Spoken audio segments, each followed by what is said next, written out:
ನೋಡಿ ಚಿಕನ್ ಮಾಡುವ ವಿಧಾನ. ಒಂದು ಕುಕ್ಕರಲ್ಲಿ ಗ್ಯಾಸ್ ಮೇಲೆ ಒಲೆ ಮೇಲೆ ಬೋಗಣಿ ಇಟ್ಟು ಬೆಂಕಿ ಹಚ್ಚರ.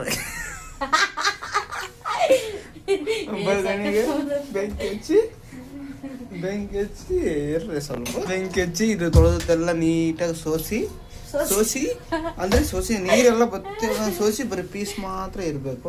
ಆಮೇಲೆ ಬೋಗಣಿ ಸುಡಿಸೋದಾಗ ಬರೀ ಕೈಲಿ ಮುಟ್ಟಿ ಹಿಂಗೆ ಮಾಡಬೇಕು. ಆಮೇಲೆ ಇಟ್ಕೊಂಡು ಸ್ವಲ್ಪ ನಗಾಡ್ಬೇಕು. ಚಿಕನ್ ಚೆನ್ನಾಗಿ ಆಗ್ಬೇಕಲ್ಲ, ಪಾಪ ಸತ್ತೋಗಿರೋ ಕೋಳಿನ ನಗಸ್ತಾ ಕಳಿಸ್ಕೊಳ್ಬೇಕಲ್ಲ ಹೊಟ್ಟೆಯಲ್ಲಿ, ಅದಕ್ಕೆ. ನೆಕ್ಸ್ಟ್ ಒಳ್ಳೆಣ್ಣೆ ತಗೋರಿ. ಸ್ವಲ್ಪ ಇರ್ಬೇಕು, ಎಷ್ಟೇ ಇರ್ಬೇಕು ಒಳ್ಳೆಣ್ಣೆ. ನಿಮ್ಮ ಮನೆಯಾಗ ಇಷ್ಟ ಇದ್ರೆ ಕಮೆಂಟ್ ಮಾಡ್ರಿ. ಇದನ್ನು ಬೋಗಣಿಯಾಗ ಹಾಕ್ಬೇಕು. ಬೋಗಣಿ ತೊಳೆದಿರ್ತೀವಿ, ಬಟ್ ಕರ ಕಾಣುತ್ತದೆ, ಎಲ್ಲ ಸುಟ್ಟಾಗಿರತ್ತದೆ. ತೊಳೆದಿಲ್ಲ ಅನ್ಕೋಬೇಡ್ರಿ. ನಂತರ ಬರೀ ಚಿಕನ್ ತೋರಿಸ್ತಾರಂತ ಹೇಳ್ಬೇಡ್ರಿ, ನಿಮ್ಮ ಬಾಯಾಗ ನೀರು ಬರಲಿ ತಗೊಂಡ್ ತಿನ್ಲಿ ಅಂತ. ಒಳ್ಳೆಣ್ಣೆ ಹಾಕ್ಬೇಕು. ಇದು ಸಿಮೆಂಟ್ ಅನ್ಕೋಬೇಡ್ರಿ, ಒಳ್ಳೆಣ್ಣೆ ಇದು. ಕ್ಯಾನ್ ಮಾತ್ರ ಸಿಮೆಂಟ್ ಇದರ ಇದೆ.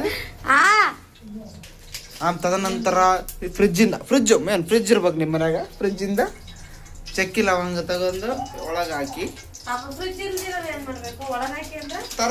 ಮಾಡ್ಬೇಕು. ಪಾಪ ಬಡವರು ಇರ್ತಾರೆ. ನಾವು ಇಷ್ಟೊಂದು ಚಿಕನ್ ಫ್ರಿಜ್ ಐತೆ. 2 ಡೋರ್ ಇದೆಯಲ್ಲ, 1 ಡೋರ್ ಕೊಡ್ವಿ.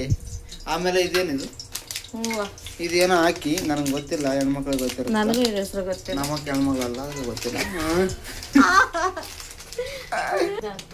ಆಮೇಲೆ ಇಲ್ಲಿಂದ ಹೋಗಿ ಏನೇನೋ ತಗೊಂಡ್ರು, ಅಲ್ಲಿ ಚಾಕು ತಗೊಂಡು ಸೀಜರ್ ಕಟ್ ಮಾಡಿ ಇನ್ನೊಂದು ಹಂಗೆ ಅಲ್ಲಾಡಿಸಿ ಈ ಥರ ಮಾಡಿ ಇದನ್ನು ಸ್ವಲ್ಪ ಹಾಕ್ಬೇಕು. ಸ್ವಲ್ಪ ಅಡುಗೆಗೂ ತಕ್ಕಷ್ಟು ಮಸಾಲೆ ಪದಾರ್ಥಗಳು. ಈ ಮಸಾಲೆ ಪದಾರ್ಥಗಳಿಂದ ಗೋಸ್ಕರನೇ ಬ್ರಿಟಿಷರು ಬಂದ್ಬಿಟ್ಟು ಲಪ್ಪರ್ ನನ್ನ ಮಕ್ಕಳು ನಮ್ಮ ದೇಶನ ಹಾಳೆ ಬಿಟ್ರು. ಮಿಕ್ಸಿಗೆ ಹಾಕಿ ರೆಡಿ ಮಾಡಿ ನೆನ್ನೆ ರೆಡಿ ಮಾಡಿ ಬೆಳಗ್ಗೆ ಮಲಗಿದ್ದೆ ಅವಾಗ ಮಾಡಿದ್ದು. ನಾನು ಮಲಗಿದ್ದೆ ಅವಾಗ ಮಿಕ್ಸಿಗೆ ಹಾಕಿದ್ದಾರೆ. ಮಿಕ್ಸಿಗೆ ಹಾಕಿ ಥರ ಹಾಕಿ ಬೆಂಕಿ ಸ್ವಲ್ಪ ಜಾಸ್ತಿ ಬಿಡ್ಬೇಕು. ಬೆಂಕಿ ಸ್ವಲ್ಪ ಜಾಸ್ತಿ ಬಿಡ್ರು. ಇಲ್ಲಿ ಕುಕ್ಕರ್ನಾಗ ಉರಿ ಬಂದ್ರೆ ವಿಜಿಲ್ ಮ್ಯಾಲೆ ಬರ್ಬೇಕು. ಏಟ್ರ ತಿಕ್ಕದಾಗ ಬರಕತ್ತಿತ್ತು ರೀ. It's okay.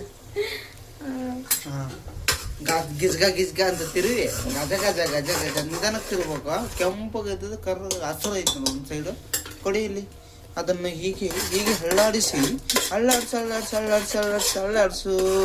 ಅಂತ ಅಲ್ಲಾಡಿಸಿ ಈ ಥರ ಅಲ್ಲಾಡಿಸ್ಬೇಕು.